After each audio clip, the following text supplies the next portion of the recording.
দেশে একটা অস্থিরতা চলছে, জনজীবনে বিপর্যয় চলছে। এই সময় জনাব তারেক রহমান সিনেমা দেখে বেড়াচ্ছে।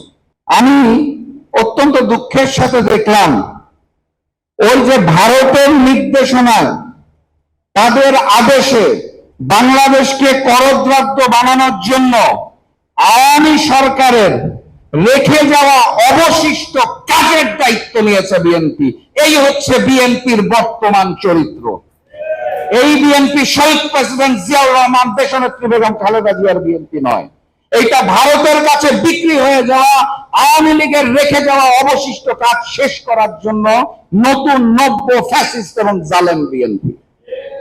যেই সময় আমরা দেখছি হামের মতো একটি রোগে শিশুরা মৃত্যুবরণ করছে, আইসিইউ খুঁজে পাওয়া যাচ্ছে না, লাইন লেগে যাচ্ছে, পেট্রোল পাম্পের সামনে তেলের অভাবে হাহাকার হচ্ছে।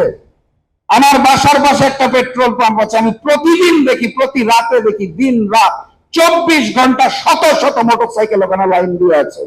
দেশে একটা অস্থিরতা চলছে, জনজীবনে বিপর্যয় চলছে। এই সময় জনাব তারেক রহমান সিনেমা দেখে বেড়াচ্ছে। আমার লজ্জা লাগে। আমি প্রবাদে শুনতাম যে রোম যখন পুড়ছিল, নিরো তখন বাঁশি বাজাচ্ছিল। এটার উদাহরণ আমি দেখেছিলাম ফ্যাসিস্ট শেখ হাসিনার কাছে, যখন আমাদের দেশের রাজপথ রক্তাক্ত হচ্ছিল জুলাই গণঅভ্যুত্থানে, উনি তখন বিটিভি ভবনের জন্য কাঁদছিল শেখ হাসিনা। ওই আওয়ামী লীগই তো বর্তমান বিএনপি। তারেক রহমান সিনেমা দেখে বেড়াচ্ছে। সংগ্রামী উপস্থিতি, আমি বক্তব্য দীর্ঘায়িত করব না। আমি শুধু মেসেজ যেটা দিতে চাই সেটা হচ্ছে, আগের যুদ্ধটা ছিল আওয়ামী লীগ এবং ভারতীয় আধিপত্যবাদের বিরুদ্ধে। আওয়ামী লীগের জায়গায় বিএনপি বসেছে, ভারতীয় আধিপত্যবাদ ঠিকই আছে। অতএব সামনের যুদ্ধটা হবে বিএনপি নব্য জালেম, নব্য স্বৈরাচারের বিএনপি এবং ভারতীয় আধিপত্যবাদের বিরুদ্ধে।